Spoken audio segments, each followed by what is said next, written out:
Second pack. Welcome to Wizard World Anaheim 2011. I got Jeff Parker with me. Yeah. What's up, Jeff? How's the flight? It was an easy flight to, wherever I flew to. Apparently you went to Disneyland, right? I did go. I went to Disneyland. It was awesome. Pirates of the Caribbean. Cool. And you're writing Thunderbolts. You made me a fan of Hulk, which I didn't like Hulk before. That was pretty much my whole goal, to win you over. Okay. And now I don't really have any interest in the book anymore. I figure that's what I wanted to do. I wanted to get you on board. Cool. So you create a new villain and that's it, right?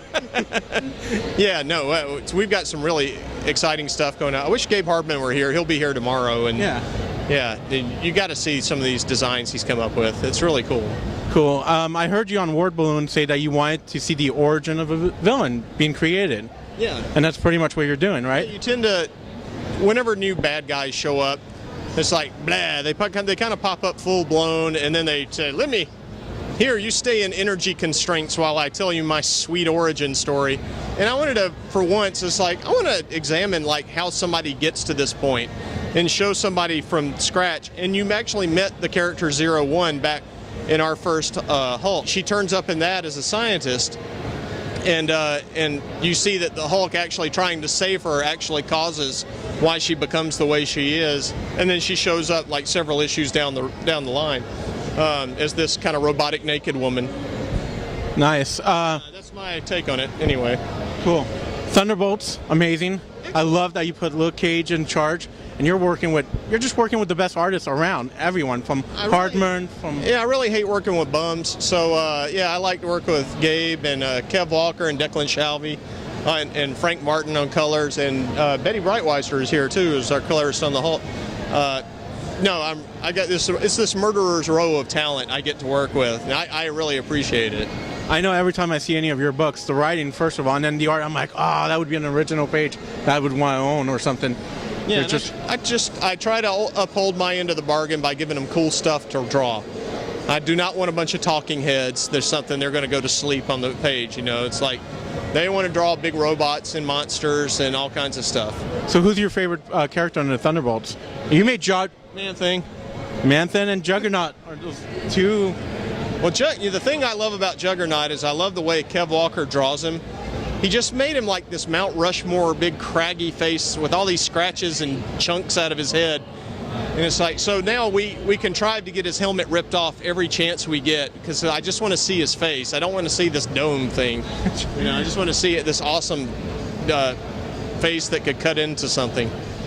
Cool. Also, you worked on Atlas. Yes. Is that ever coming back? Some people on our website got that book canceled. Your website has a lot of pull, and I won't screw around with it anymore now that I know you can just get my books canceled like that. Yeah. But thanks. So are we ever going to see Atlas ever again? Oh, yeah. In fact, they're actually right now in this, not done by me, but Peter Milligan is writing a story of them in this Fear Itself tie-in that I can't remember the name of. Homefront. Homefront, thank you. I was actually really excited. I was like, Atlas, and now I was like, it's not Parker. Wow. Thank you. So what can you tell us about the future of Thunderbolts? What I can say with confidence, because the other day I finally let me see. It's like I got a bunch of good reviews on the last issue, and we all did. And so I went back and it's like, let's see what people are saying about it. And I will not change a story where I have it going just because somebody guesses what's coming up. Right. I don't think that's a good practice for writers, because it's just putting your finger in the wind going, I feel like they might have done that on some show that rhymed with cost. Maybe. So anyway, I don't mind if people guess my plots or something, but I looked through and I saw what a lot of people were thinking was coming up from the Thunderbolts, and I was like, this is great. They have no idea where this is going. So it's going to be a kind of big thing when the Fear Itself storyline joins in, which is, I believe, next issue. Things start changing and happening really fast, and by the end of it, they always say that in every crossover, and then nothing's the same. In ours, it really isn't the same. So, it actually is something to not miss. We took full advantage of the fact that we were allowed to do as much chaos and changing as possible. Well, one of my questions was, spoiler, we know Juggernaut gets one of the hammers. Is that going to impact your book? That is the key thing that impacts our book, and it changes everything. Yeah, Tron Juggernaut is this weird, big, destructive.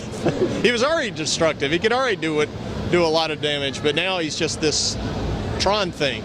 Well, when I saw it, I was like, oh my god, that's Tron. 3 eyes. I'm like, well, Hulk just came out in trade paperback recently, so perfect jumping on point. It is a perfect jumping on point. Really, it's so easy to get in our book because it's a very simple stat. All you have to do is know there was this guy, General Ross, who used to chase the Hulk, and he became a Hulk, and there you go. You're there, and it's that kind of like flying too close to the sun, burning your wings sort of thing. It's like he became the thing he hated. And I know you're a big Planet of the Apes fan, I heard. What is that? The apes, you say? Yeah. It's like a whole planet of them somewhere? Exactly, a bunch of gorillas just walking around. I need to look into this. This sounds pretty interesting. You know that new movie coming out? Oh yeah, I'm really excited about that. That looks pretty cool. Do you have any old favorite Planet of the Apes? Please don't tell me it's the Tim Burton one. That was kind of bad. Obviously the first one's my all-time favorite. And there's parts of the second one I really like.